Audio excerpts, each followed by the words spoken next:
ാണ് അദ്ദേഹത്തിന് സ്വാഗതം ആശംസിക്കുകയാണ്. ഈ കടത്തനാടിന്റെ മണ്ണ് ഒരു വല്ലാത്ത മണ്ണാണ്. രാജീവ് ചന്ദ്രശേഖർജിയോട് ഞങ്ങളത് സൂചിപ്പിക്കാൻ ആഗ്രഹിക്കുകയാണ്. അംഗച്ചുരിക കൊണ്ട് ചരിത്രം തീർത്ത നാടാണ് നമ്മുടെ കടത്തനാട്. കുഞ്ഞാലിമരക്കാരുടെ, തച്ചോളിയോദയന്റെ, ഉണ്ണിയാർച്ചയുടെയൊക്കെ അവരുടെ പാദമുദ്ര പതിഞ്ഞ നാട്. ബ്രിട്ടീഷുകാരോട് സന്ധിയില്ലാത്ത യുദ്ധം പ്രഖ്യാപിച്ച് അലറി വിളിക്കുന്ന തിരമാലകളെ കീറിമുറിച്ച് നട്ടല് വിരിച്ച് യുദ്ധം ചെയ്ത കുഞ്ഞാലിമരക്കാരുടെ നാട്. പത്മശ്രീ മീനാക്ഷി അമ്മയുടെ നാട്.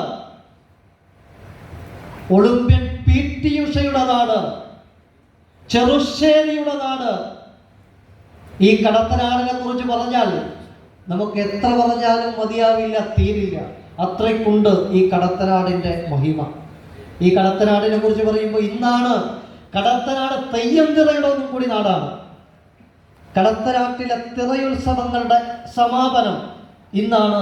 ഇന്ന് കടമേരി ശ്രീ പരദേവതാ ക്ഷേത്രം എൻ്റെ കുടുംബക്ഷേത്രം കൂടിയാണ്, ഞങ്ങളുടെ ദേശക്ഷേത്രം കൂടിയാണ്. അവിടെ ഈ സമയത്ത് ആ ദേശദേവൻ മുടിവെച്ച് കിഴക്കോട്ട് തിരിയുന്ന സമയമാണ് ഈ 11 മണി. ഞങ്ങളൊക്കെ ഈ സമയത്ത് മനസ്സിൽ പ്രാർത്ഥിക്കും ആ ദേശദേവനെ. തെയ്യം തിറയുടെ നാട് കൂടിയാണ് ഈ കടത്തനാടെന്ന് പറയുന്നത്. ആ കടത്തനാട്ടിലെ മണ്ണിലേക്കാണ്, സാംസ്കാരിക പാരമ്പര്യത്തിന്റെ മണ്ണിലേക്കാണ് രാജീവ് ചന്ദ്രശേഖർജിയെ ഞങ്ങൾ സ്വാഗതം ചെയ്യുന്നത്. രാജീവ് ചന്ദ്രശേഖർജി ഇവിടേക്ക് വരുമ്പോൾ ഇത്രയും ആളുകളെ സാക്ഷി നിർത്തിക്കൊണ്ട് ഈ സദസ്സ് എന്ന് പറയുന്നത് ക്ഷണിക്കപ്പെട്ടിട്ടുള്ളൊരു സദസ്സാണ്. പഞ്ചായത്തിന്റെ ജനറൽ സെക്രട്ടറിമാർ ഉപരി BJPയുടെ ഏറ്റവും പ്രധാനപ്പെട്ട നേതാക്കന്മാരാണ്, ക്ഷണിക്കപ്പെട്ട നേതാക്കന്മാരാണ് ഇന്ന് ഈ സദസ്സിൽ ഇരിക്കുന്നത്. നമ്മെ സംബന്ധിച്ചിടത്തോളം 2 സുപ്രധാനമായിട്ടുള്ള തെരഞ്ഞെടുപ്പുകൾ നമ്മുടെ മുന്നിലേക്ക് വരികയാണ്. പഞ്ചായത്ത് തെരഞ്ഞെടുപ്പ്, അത് കഴിഞ്ഞ ഉടനെ നിയമസഭാ തെരഞ്ഞെടുപ്പ്. രാജീവ് ചന്ദ്രശേഖർജി സംസ്ഥാന അധ്യക്ഷനാകുന്ന സമയത്ത് അദ്ദേഹം കൃത്യമായി പറഞ്ഞിട്ടുണ്ട്, ഞാൻ ചില ലക്ഷ്യങ്ങളുമായിട്ടാണ് കേരളത്തിലേക്ക് വരുന്നത് എന്ന്. രാജീവ് ചന്ദ്രശേഖർജിയെ എല്ലാവർക്കും നന്നായിട്ട് അറിയാമല്ലോ.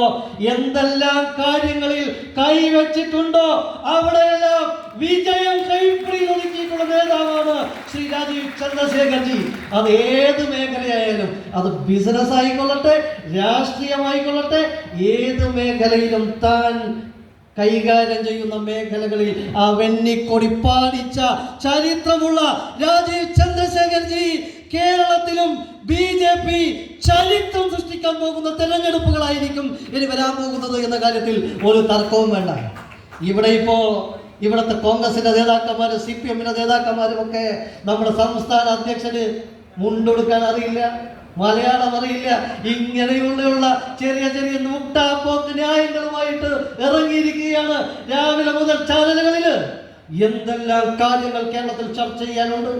ആ സമയത്താണ് VD സതീശനൊക്കെ പേര് പറയുമ്പോൾ വേറെ ചില പേര് ഞങ്ങൾ യുവമോർച്ച സമയത്ത് പറയാറുണ്ട്, VD സതീശൻ എന്ന്.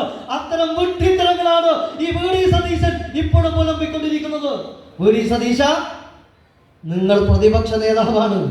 ആ പ്രതിപക്ഷ നേതാവിന്റെ പണി എന്താണ് എന്നുള്ളത് VD സതീശനോട് മറന്നുപോയിരിക്കുന്നു. പിണറായി വിജയന് ഏറാൻ മൂളിയായിട്ട് ഈ VD സതീശൻ നടന്നുകൊണ്ടിരിക്കുന്ന കാഴ്ചയാണ് കേരളം കാണുന്നത്. കേരളത്തിലെ പ്രബുദ്ധരായിട്ടുള്ള ജനത ഇതിനെല്ലാം മറുപടി കൊടുക്കുമെന്ന കാര്യത്തിൽ ഒരു സംശയവുമില്ല. രാജീവ് ചന്ദ്രശേഖർജി എപ്പോഴും പറഞ്ഞുകൊണ്ടിരിക്കുന്നത് വികസിത കേരളത്തെ കുറിച്ചാണ്. വികസിത ഭാരതം ഉണ്ടാകുന്നുണ്ട്. ഭാരതം അതിവേഗം കുതിച്ചുകൊണ്ട് ലോകത്തിലെ 3ാമത്തെ സാമ്പത്തിക ശക്തിയായി മാറുമ്പോൾ നമ്മളെ കേരളം കിതക്കുകയാണ്. കേരളവും മാറണം, കേരളത്തിന്റെ മുഖച്ഛായ മാറണം, കേരളത്തിനും വികസനം ഉണ്ടാകണം, ഇവിടെ ഇൻവെസ്റ്റ്മെന്റ് ഉണ്ടാകണം. 4 കോടി ജനങ്ങൾ, 50 ലക്ഷത്തോളം അഭ്യസ്തവിദ്യരായിട്ടുള്ള തൊഴിലില്ലാത്ത ചെറുപ്പക്കാർ, ഇതൊക്കെയല്ലേ കേരളത്തിന്റെ സ്ഥിതി. ഈ കേരളത്തിൽ എന്തെങ്കിലും ചെയ്യാൻ സാധിക്കുന്നുണ്ടെങ്കിൽ അത് നരേന്ദ്രമോദി കൊടുത്തതാണ്. ദേശീയപാതയുടെ വികസനമായിക്കൊള്ളട്ടെ, നമ്മുടെ വടകരയുടെ മാത്രം കാര്യമെടുത്താൽ നമ്മുടെ ഗവൺമെന്റ് ആശുപത്രിക്ക് ഏകദേശം 100 കോടി രൂപയ്ക്കടുത്താണ് നരേന്ദ്രമോദി ഇപ്പോൾ കൊടുത്ത വലിയ ആധുനിക നിലവാരത്തിലുള്ള കെട്ടിടം പണിയുന്നു. വടകരയുടെ മുഖച്ഛായ മാറുന്നു. റെയിൽവേ സ്റ്റേഷൻ കാണാൻ രാജീവ് ചന്ദ്രശേഖർജി ആളുകൾ റെയിൽവേ സ്റ്റേഷൻ വടകര കാണാൻ വരികയാണ് വൈകുന്നേരങ്ങളിലൊക്കെ. എന്താണെന്നറിയോ, അത്യന്താധുനിക നിലവാരത്തിലുള്ള ഒരു റെയിൽവേ സ്റ്റേഷൻ ഒരു 2-3 കൊല്ലം മുമ്പ് ഒന്ന് റെയിൽവേ സ്റ്റേഷൻ കണ്ടവർ ഇപ്പോൾ ഒന്ന് പോയി നോക്കണം. എയർപോർട്ടിനോട് കിടമടിക്കുന്ന റെയിൽവേ സ്റ്റേഷനായി ഈ വടകര റെയിൽവേ സ്റ്റേഷൻ മാറിയിരിക്കുന്നു. നരേന്ദ്രമോദിയുടെ സമ്മാനം നമ്മുടെ വടകരയ്ക്ക് കിട്ടിയിരിക്കുന്നു. പ്രിയപ്പെട്ടവരെ, മോദിയുടെ ഗ്യാരണ്ടി എന്താണ് എന്ന് വടകരക്കാർക്ക് മനസ്സിലാകുന്നു. അതിവേഗത്തിൽ പുരോഗമിക്കുന്ന ഈ ദേശീയപാത, ഇവിടെ ദേശീയപാതയുടെ പണി നീങ്ങുന്നത് ഞാൻ രാജീവ് ചന്ദ്രശേഖർജിയോട് സൂചിപ്പിച്ചു. അടുത്ത ദിവസം തന്നെ നിതിൻ ഗഡ്കരിയുമായി അദ്ദേഹം സംസാരിക്കുന്നുണ്ട്. ഇതുമായി ബന്ധപ്പെട്ട കാര്യങ്ങൾ അവിടെ കൃത്യമായി അവതരിപ്പിക്കുമെന്ന് അദ്ദേഹം പറഞ്ഞു.